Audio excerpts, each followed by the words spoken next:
winters of that little ice age, the Thames would freeze over. And there were wonderful ice fairs held on the Thames, skating and people actually selling things on the ice. If we look back further in time, before the Little Ice Age, we find a balmy golden era, when temperatures were higher than they are today, a time known to climatologists as the medieval warm period.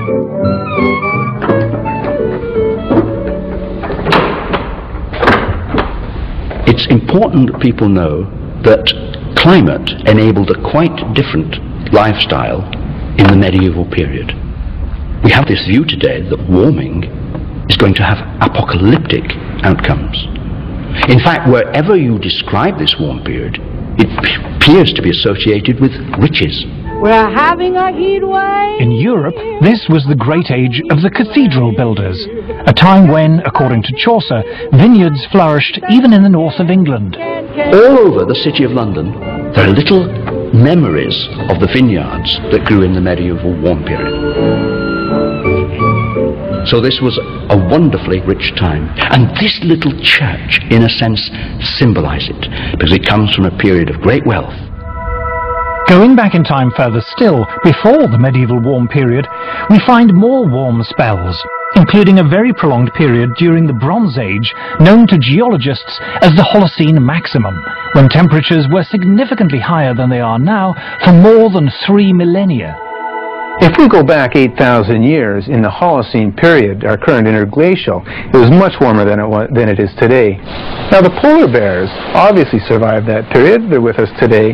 They are very adaptable, and these warm periods in the past, what we call hypsithermals, pose no problem for them. Climate variation in the past is clearly natural. So why do we think it's any different today? In the current alarm about global warming, the culprit is industrial society. Thanks to modern industry, luxuries once enjoyed exclusively by the rich are now available in abundance to ordinary people. Novel technologies have made life easier and richer. Modern transport and communications have made the world seem less foreign and distant. Industrial progress has changed our lives. But has it also changed the climate? According to the theory of man-made global warming, industrial growth should cause the temperature to rise. But does it? Anyone who goes around and says that carbon dioxide is responsible for most of the warming of the 20th century hasn't looked at the basic numbers. Industrial production in the early decades of the 20th century was still in its infancy, restricted to only a few countries, handicapped by war and economic depression. After the Second World War, things changed. Consumer goods like refrigerators and washing machines and TVs and cars began to be mass-produced for an international market. Historians call this global explosion of industrial activity the post-war economic boom. So how does the industrial story compare with the temperature record? Since the mid-19th century, the Earth's temperature has risen by just over ½ degree Celsius. But this warming began long before cars and planes were even invented. What's more, most of the rise in temperature occurred before 1940, during a period when industrial production was relatively insignificant. After the Second World War, during the post-war economic boom, temperatures, in theory, should have shot up. But they didn't. They fell. Not for 1 or 2 years, but for 4 decades. In fact, paradoxically, it wasn't until the world economic recession in the 1970s that they stopped falling. CO2 began to increase exponentially in about 1940, but the temperature actually began to decrease 1940, continued till about 1975. So this is the opposite relation. When the CO2 is increasing rapidly, but yet the temperature is decreasing, then we cannot say that CO2 and the temperature go together. temperature went up significantly up to 1940, when human production of CO2 was relatively low. And then in the post-war years, when industry and the whole economies of the world really got going, and human production of CO2 just soared, the global temperature was going down. In other words, the facts didn't fit the theory. Just at a time when, after the Second World War, industry was booming, carbon dioxide was increasing, and yet the Earth was getting cooler and starting off scares of a coming ice age, it made absolutely no sense. It still doesn't make sense. Why do we suppose that carbon dioxide is responsible for our changing climate? CO2 forms only a very small part of the Earth's atmosphere. In fact, we measure changes in the level of atmospheric CO2 in tens of parts per million. If you take CO2 as a percentage of all the gases in the atmosphere, the oxygen, the nitrogen, and argon, and so on, it's 0.054%. It's an incredibly small portion. And then, of course, you've got to take that portion that supposedly humans are adding, which is the focus of all the concern, and it gets even smaller. Although CO2 is a greenhouse gas, greenhouse gases themselves only form a small part of the atmosphere. What's more, CO2 is a relatively minor greenhouse gas. The atmosphere is made up of a multitude of gases. A small percentage of them we call greenhouse gases, and of that very small percentage of greenhouse gases, 95% of it is water vapor. It's the most important greenhouse gas. Water vapor is a greenhouse gas, by far the most important greenhouse gas.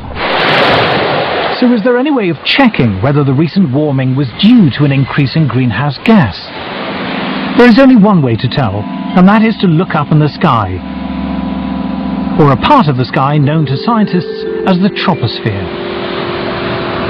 If it's greenhouse warming, you get more warming in the middle of the troposphere, the first 10-12 kilometers of the atmosphere, than you do at the surface. There are good theoretical reasons for that, having to do with how the greenhouse works. The greenhouse effect works like this. The sun sends its heat down to Earth.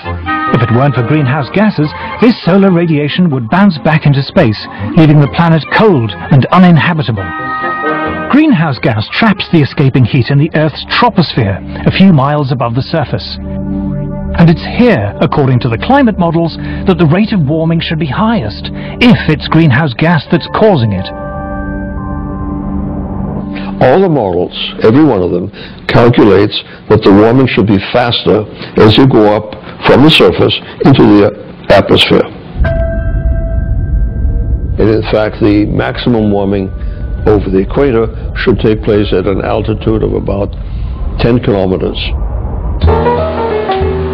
A scientist largely responsible for measuring the temperature in the Earth's atmosphere is Professor John Christie. In 1991, he was awarded NASA's Medal for Exceptional Scientific Achievement, and in 1996 received a special award from the American Meteorological Society for fundamentally advancing our ability to monitor climate. He was a lead author on the UN's Intergovernmental Panel on Climate Change, or IPCC. There are two ways to take the temperature in the Earth's atmosphere: satellites and weather balloons. What we found consistently is that in a great part of the planet, that the bulk of the atmosphere is not warming as much as we see at the surface in this region. And that's a real head scratcher for us, because the theory is pretty straightforward. And the theory says that if the surface warms, the upper atmosphere should warm rapidly. The rise in temperature of that part of the atmosphere is not very dramatic at all, and really does not match the theory that climate models are expressing at this point.